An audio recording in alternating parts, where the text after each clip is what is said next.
The Frozen Heart, the research station on Kepler 442b, hummed with quiet efficiency, its crystalline walls reflecting the pale light of twin suns. Dr. James Mitchell adjusted his environmental suit as he stepped into the xenobiology lab, where the most fascinating and dangerous specimen in the galaxy waited behind energy barriers. Zephyra stood motionless in the center of the containment field, her ethereal form shimmering like liquid starlight. Her skin held the translucent quality of carved ice, with veins of silver light pulsing beneath the surface.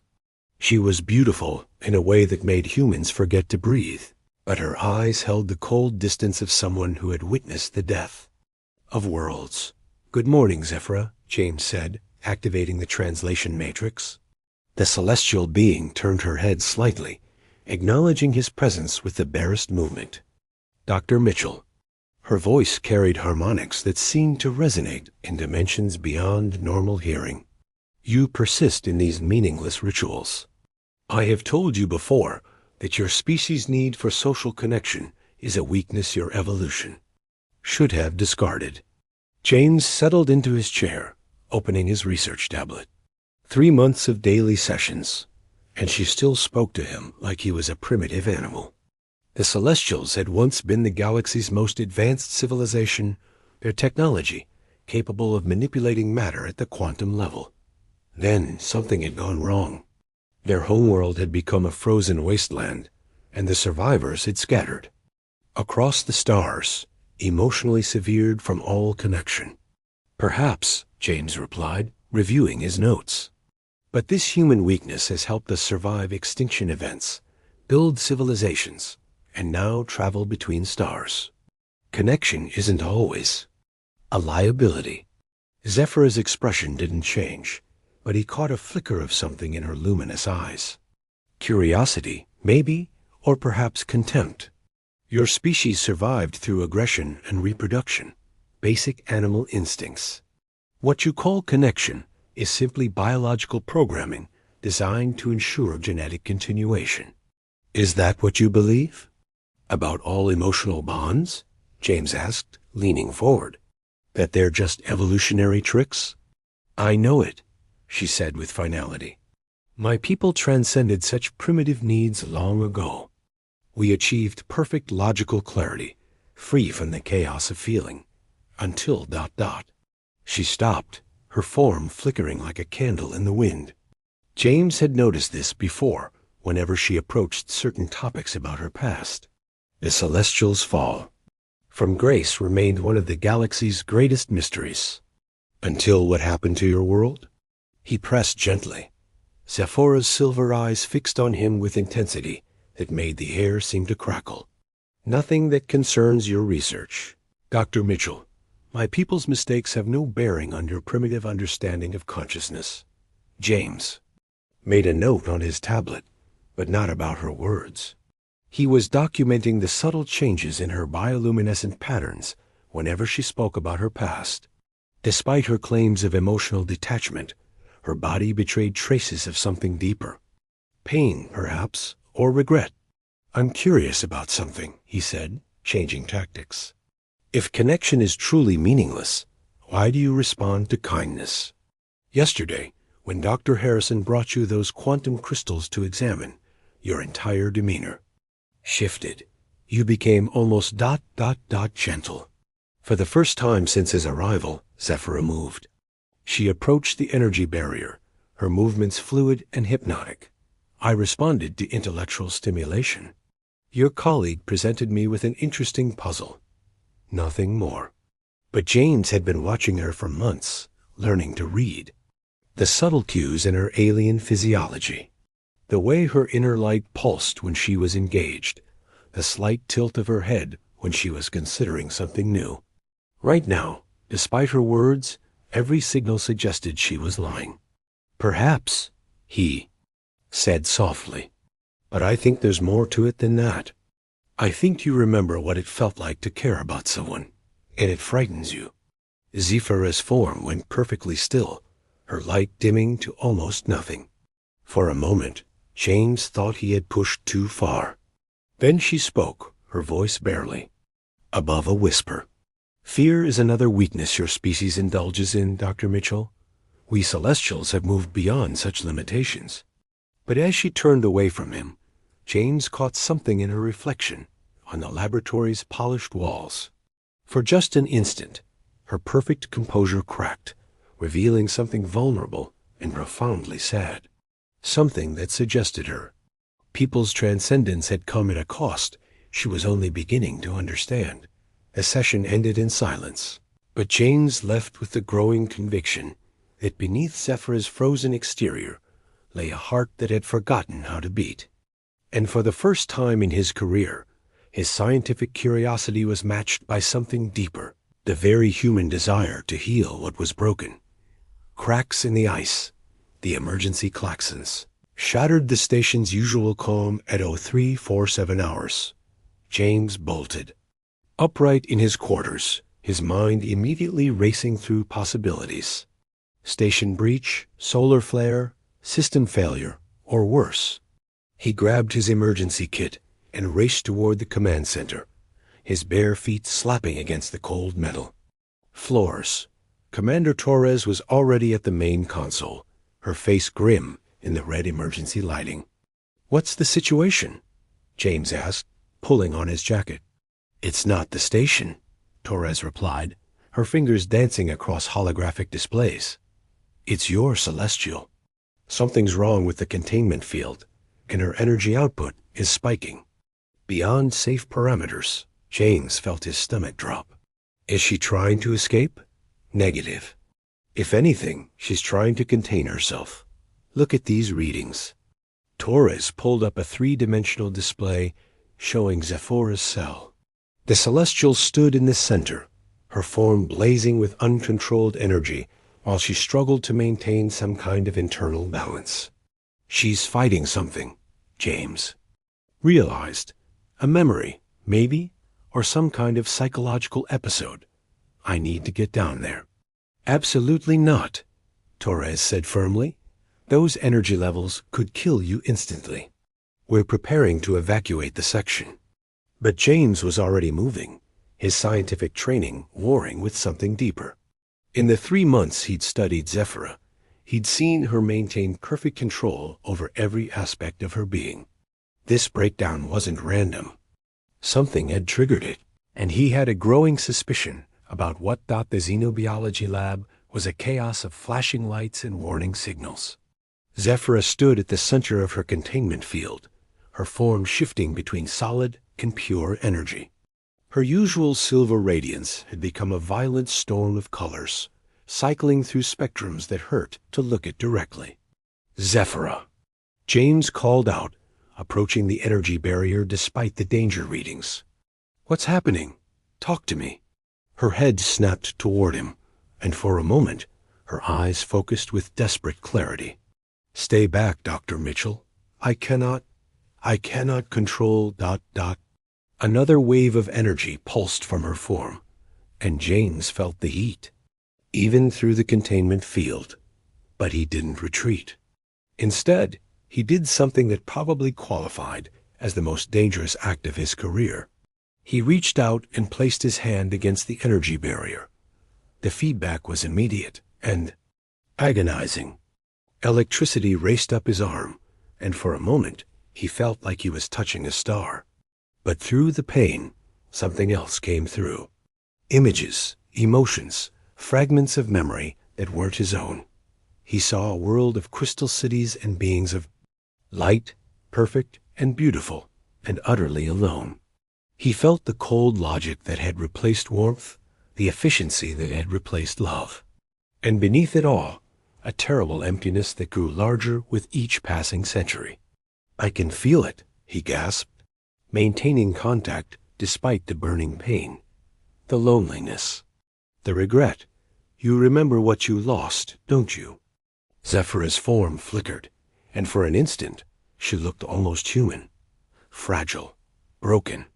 "We thought we were becoming perfect," she whispered, "but we were just learning to die slowly." The energy surge intensified, and James felt the barrier beginning to fail. Warning systems screamed as the containment field destabilized, but he couldn't let go.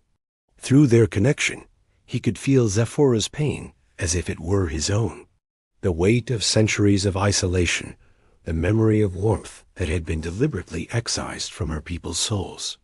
"You don't have to carry this alone," he said, his voice steady despite the agony coursing through his body. "That's what connection means, sharing the burden." "I don't know how," she replied, her mental voice filled with desperation. "We removed that capacity from ourselves. We thought it made us weak. It makes us human," James replied. "And maybe that's not such a bad thing." The containment field collapsed entirely, and James found himself face to face with a being of pure energy. He should have been vaporized instantly, but instead he felt Zephora's power flowing around him, protecting him even as she struggled with her own inner turmoil. "Why?" she asked, her form beginning to stabilize. "Why risk yourself for someone who isn't even your species?" James smiled, despite the pain still radiating through his nervous system.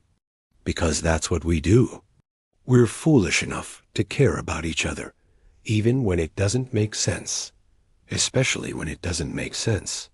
Slowly, carefully, Zephora's form solidified back into her usual translucent beauty. But something had changed. Her eyes, once cold and distant, now held depths that suggested she was seeing the world differently.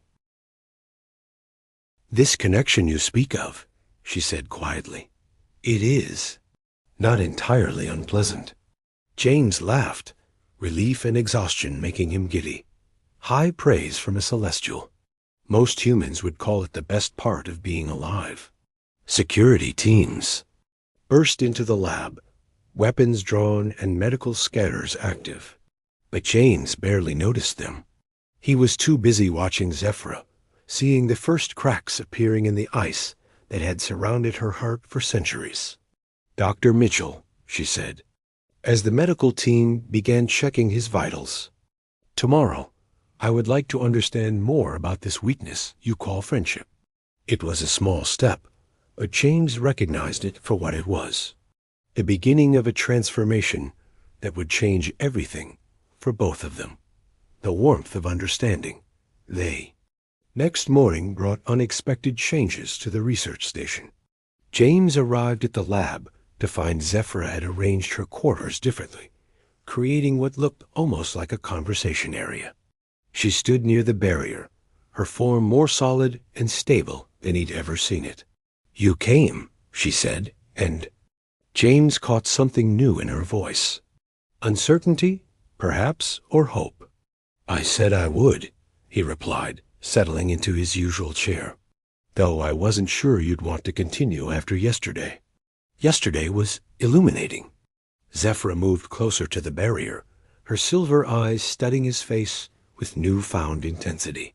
"I experienced something I had thought permanently removed from my consciousness. When you touched the barrier, when you shared my pain, I felt less alone." James nodded, reviewing the medical scans from the previous day. He'd suffered minor neural damage from the energy feedback, but it was healing rapidly.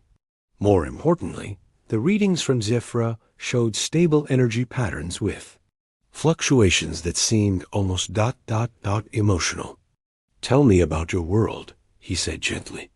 "Before the change, what was it like when your people still felt things?"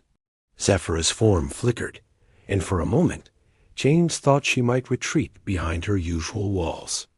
Instead, she began to speak, her voice carrying tones he'd never heard before.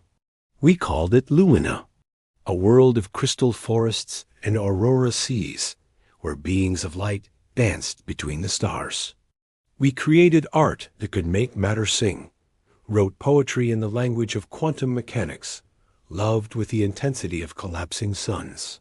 Her eyes grew distant, and James could see the memories playing across her features. "We were passionate beings, Dr. Mitchell, perhaps too passionate. Our emotions drove us to incredible heights of creativity and connection, but also to devastating conflicts. Wars that shattered continents, jealousy that poisoned our atmosphere, grief that literally dimmed our sun. So you decided to remove emotion entirely, James said, beginning to understand the tragedy of her people. Our greatest minds convinced us it was evolution, Zephyra continued. They developed techniques to surgically remove what they called primitive emotional responses. We would become beings of pure logic, perfect in our rationality, free from the chaos of feeling. But something went wrong. Zephyra's form dimmed, and when she spoke again, her voice carried the weight of centuries. We achieved exactly what we sought, perfect logical clarity. And in doing so, we lost everything that made existence meaningful. Without love, our art became sterile. Without passion, our science became merely functional. Without grief, we couldn't even mourn what we had lost. James felt a chill that had nothing to do with the station's temperature. Your entire civilization just stopped caring? We became efficient, productive, logical, and utterly hollow. Zephyra moved to the barrier, pressing her palm against it. Within a generation, our birth rate plummeted. Why reproduce when offspring brought no joy? Why create when beauty held no meaning? Why explore when wonder was an alien concept? But you survived, James pointed out. You're here. A few hundred of us scattered across the galaxy, sustained by our technology, but not truly alive. We exist, Dr. Mitchell, but we do not live. Until yesterday, I thought that was simply the nature of evolved consciousness. James stood and approached the barrier, placing his hand opposite hers.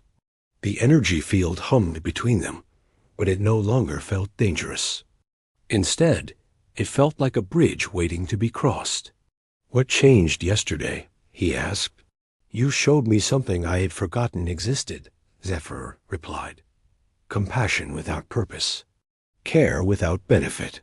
You risked yourself, not because it advanced your research or served your species, but simply because you saw suffering and wanted to ease it. That's not unique to humans, James said. Lots of species show empathy. Not like this. Not with such intensity. Zephyra's silver eyes met his through the barrier. When you touched the field, I felt your emotions as if they were my own. Your concern for my well-being, your desire to help, your willingness to share pain to lessen mine. It was overwhelming. James smiled. Welcome to the human experience. We feel everything too much, too often, and usually at the worst possible times. And you consider this a strength? I consider it what makes us human. The good and the bad, the joy and the sorrow. It's messy and complicated, and sometimes it destroys us. But it's also what drives us to create, to explore, to care about strangers. From other worlds. Zephyra was quiet for a long moment, her form pulsing with gentle light. I have been thinking about something you said yesterday. About sharing burdens. My people once knew this concept. We called it luminous bonding, the sharing of light and darkness between souls. It sounds beautiful. It was. But when we removed our capacity for emotional connection, we lost the ability to form such bonds. We became isolated even from each other. She paused, her voice growing softer. I would like to understand if such connections are still possible. If what I lost might be recoverable. James felt his heart skip. Are you asking if a celestial and a human could form that kind of bond? I am asking if you would be willing to try, Zephyra said, vulnerability clear in her voice. I know it is dangerous. I know it makes no logical sense. But yesterday, for the first time in centuries, I felt truly alive. James looked at her through the barrier, seeing not just a fascinating alien specimen, but a person who had lost everything that made existence meaningful and was now reaching out for a chance to feel again. Yes, he said simply, I'd be willing to try. Zephyra's form blazed with sudden brilliance, and James realized he was seeing her smile for the first time. It was radiant and heartbreaking and absolutely beautiful. "Then perhaps," she said, "we can teach each other what it means to be whole." The bridge between worlds, the modifications to the containment system, took 3 days to complete.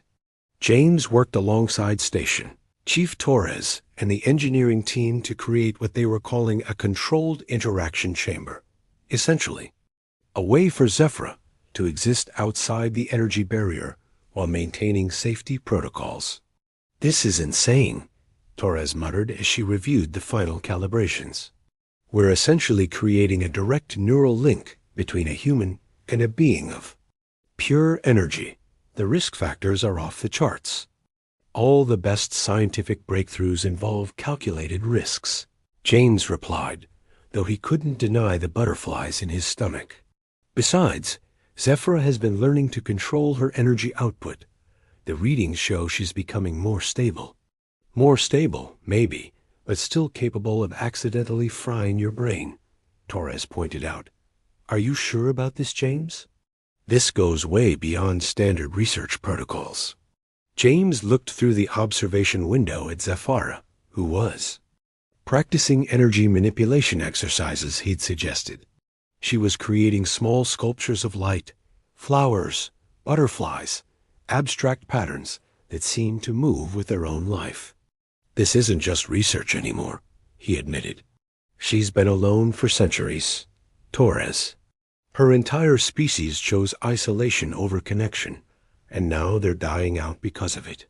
If we can prove that bonds between different forms of consciousness are possible, it could change everything. And if it kills you both, then we'll have died trying something beautiful," James said, then smiled at Torres's exasperated expression. "Don't worry, I'm not planning to become a cautionary tale. We're starting small, building up slowly." The first test was scheduled for the next morning. James arrived early to find Zephyra already waiting, her form more solid and defined than he'd ever seen it.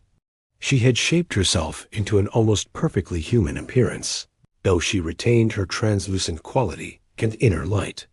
"You look nervous," she observed, as he approached the new interface panel. "I am nervous," James admitted. "This is uncharted territory for both our species. We're essentially trying to create a bridge between biological and energy-based consciousness. In my people's history, bridges were always built by those brave enough to stand in the space between worlds," Zephyra said. "Are you ready to stand in that space with me?" James activated the interface, and the barrier between them shimmered and dissolved. For the first time in months, nothing separated them but air. Zephyra stepped forward, and James could feel the warmth radiating from her form. "May I?" she asked, raising her hand. James nodded, and Zephyra placed her palm against his. The contact was unlike anything he'd ever experienced. Her touch was warm, but not quite solid, like touching liquid starlight. And through that contact, he felt something extraordinary. It started as a gentle pressure in his mind, like someone knocking softly on a door. Then, as he opened himself to the connection, it became something more. Images flowed between them. His memories of Earth's oceans and forests, her memories of luminous crystal cities and aurora seas. Emotions merged and separated like streams of light, creating something new and beautiful. "This is remarkable," Zephyra whispered, her voice now carrying harmonics that resonated in both the air and his mind. "I can feel your thoughts, your memories, your joy. Such intensity of feeling." James laughed, delighted by the wonder in her mental voice. "And I can feel yours. Your people's capacity for emotion wasn't destroyed, was it? It was just buried. Buried so deep I thought it was gone forever," she replied.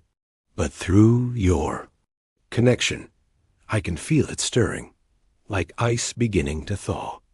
They spent the next hour exploring the link, learning to share thoughts and sensations without overwhelming each other. James discovered that Zephira's energy form allowed her to experience reality in ways he'd never imagined. She could feel the electromagnetic fields of the station, sense the quantum fluctuations in the air, even perceive the emotional states of other beings from a distance. "You're empathic," he realized. "That's why your people's emotional removal was so devastating. You weren't just losing your own feelings. You were losing the ability to connect with the feelings of others." "We became deaf to the song of consciousness itself," Zephira confirmed. "No wonder we began to fade. We had cut ourselves off from the very thing that makes existence meaningful." Their connection deepened throughout the day. James found himself experiencing flashes of Zephira's memories, the golden age of her civilization, the gradual emptiness that followed the emotional purge, the centuries of lonely wandering through space.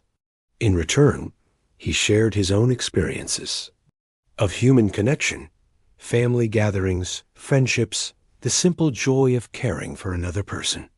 "I begin to understand," Zephira said, as they took a break from the intense mental sharing. "What your species calls love is not just an emotion. It is a force that creates meaning, drives growth, builds bridges between separate souls." "And what your species called luminous bonding was the same thing," James replied, "just expressed through energy rather than biology." "Perhaps," Zephira sighed thoughtfully, "but there is something more happening here. Our connection is creating something new, a hybrid form of consciousness that exists in the space between our species." James felt it too. The longer they maintained contact, the more their separate awareness began to merge into something greater than either alone. It was exhilarating and terrifying in equal measure. "Is this what you felt before?" he asked. "When your people still formed bonds?" "This is beyond anything we ever achieved," Zephira replied, her form pulsing with bright excitement. "We bonded with others of our kind, sharing similar energy patterns. But this connection between radically different forms of consciousness, it is something entirely new." As the day ended and they reluctantly separated, James felt a profound sense of loss. The world seemed dimmer without Zephira's presence in his mind, colors less vivid, emotions less intense. "I feel it too," she said, responding to his unspoken thoughts. "The absence where connection once existed. Is this what humans call missing someone?" "Part of it," James said, already looking forward to tomorrow's session. "But the beautiful part is that the connection isn't gone. It's just ... waiting for us to rebuild it." Zephira smiled, her form blazing with joy. "Then let us rebuild it stronger tomorrow, and the day after, and every day until we have created something that neither of our species ever imagined possible." As James left the lab, he realized they were no longer just conducting research. They were pioneering a new form of consciousness, one that might just save both their species from the isolation that threatened to destroy them. The heart awakens 1 month after their first direct contact. James arrived at the lab to find Zephira had done something unprecedented. She had created a perfect replica of Earth's sunrise, complete with the play of light across ocean waves and HFY, the sound of seabirds calling in the distance. "I wanted to see your world through your memories," she explained, her form now maintaining perfect human appearance while retaining her inner radiance. "This moment from your childhood, you return to it often in your thoughts." James stood transfixed as golden light painted the walls of the lab. "My grandmother's cottage on the Maine coast. She used to wake me before dawn to watch the sunrise. Said it was the world's way of promising that every day could be beautiful." "Your grandmother sounds wise." "I would have liked to meet her." "She would have loved you," James said, and paused as something occurred to him. "Zephira, when you create these illusions, are you just manipulating light and sound? Or are you actually remembering through my memories?" "Both," she replied, her voice carrying new depths of emotion. "When we connect, I do not simply observe your experiences. I feel them as if they were my own. Your joy becomes my joy. Your wonder becomes my wonder. Over the weeks, their bond had deepened beyond anything either had thought possible.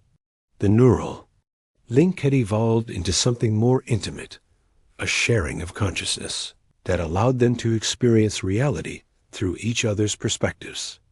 James could feel the universe as Zephyra felt it, vast and interconnected and alive with energy. She could experience human emotion with an intensity that sometimes overwhelmed her. "There's something I need to tell you," James said, his voice carrying the weight of a decision he'd been wrestling with for days. "The Research Council has been monitoring our progress.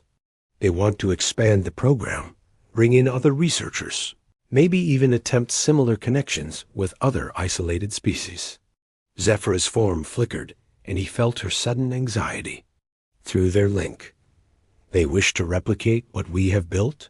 They think it could revolutionize interspecies diplomacy. Imagine if we could form these kinds of bonds with hostile alien races, or species that have been isolated by cultural barriers. And what do you think?" James was quiet for a long moment, watching the simulated sunrise paint patterns on the walls. "I think what we have is precious and fragile, and maybe not something that should be duplicated until we understand it better." "You are choosing me over your career advancement," Zephyra observed, her mental voice filled with wonder. "I'm choosing U.S.," James corrected. "This connection we've built, it's not just scientifically significant. It's the most important thing I've ever been part of." Through their link, he felt Zephyra's emotions surge, gratitude, affection, and something deeper that made his breath catch. She stepped closer, her energy form solidifying until she was almost indistinguishable from human. "James," she said softly, "I need to tell you something about celestial bonding. When we form a luminous bond with another consciousness, it becomes permanent. The sharing of light and darkness, of joy and sorrow, creates a connection that transcends individual existence." "What are you saying?" "I am saying that I love you," she replied, her form blazing with radiant light. "Not just as a research partner or a friend, but with the full intensity of a consciousness that has remembered how to feel. And I am asking if you would be willing to make our bond permanent." James felt the weight of her words, the magnitude of what she was offering. A permanent connection between human and celestial consciousness, a merging of two different forms of life into something entirely new. What would that mean for us? He asked. "It would mean that we would never be truly separate again. My light would become part of your biological processes. Your emotions would become part of my energy matrix. We would be two individuals who share one expanding consciousness. And if something happened to one of us, then both would be diminished, but both would also survive in a way. The bond would preserve something essential of each within the other." James looked at her, this magnificent being who had learned to love again despite centuries of isolation, who had risked everything to open her heart to a human scientist. Through their link, he could feel her uncertainty, her hope, her profound need to never be alone again. "Yes," he said simply, "I want that connection with you." Zephyra's form erupted in brilliant light, and James felt her joy like a physical force. She reached out to him, and as their hands touched, something fundamental shifted in the universe around them. The sensation was indescribable. James felt his consciousness expand beyond the boundaries of his physical body, while Zephyra's energy patterns began to align with his biological rhythms. They were becoming something new, neither fully human nor fully celestial, but a hybrid consciousness that existed in the space between species. "I can feel your heartbeat," Zephyra whispered, her voice now carrying harmonics that resonated in both dimensions. "And you can feel my light pulse in rhythm with it." James nodded, overwhelmed by the intensity of their connection. Every emotion was amplified, every sensation shared. He was still himself, but he was also more than himself. part of a greater consciousness that spanned the gap between biological and energy-based life. "What happens now?" he asked. "Now we write the first chapter of something entirely new," Zephyr replied. "A love story between species, a bridge between worlds, a proof that connection is stronger than isolation." As they held each other in the laboratory that had become their world, James understood that they had achieved something unprecedented. They had created a bond that transcended the boundaries of species, consciousness, and even individual existence. Outside the lab, the research station hummed with its usual activity. But inside, two beings who had found each other across the vast loneliness of space were writing a new definition of what it meant to love, to connect, and to be truly alive. The Celestial who had not believed in intimacy had discovered that the human capacity for connection was not a weakness to be overcome, but a strength to be celebrated. And the human who had dedicated his life to understanding alien consciousness had learned that the greatest discoveries come not from observation, but from the courage to open one's heart to the impossible. Their story was just beginning, but it was already clear that they had touched something profound, not just each other's hearts, but the very essence of what it means to be conscious, connected, and alive in a universe that suddenly seemed much less lonely than before.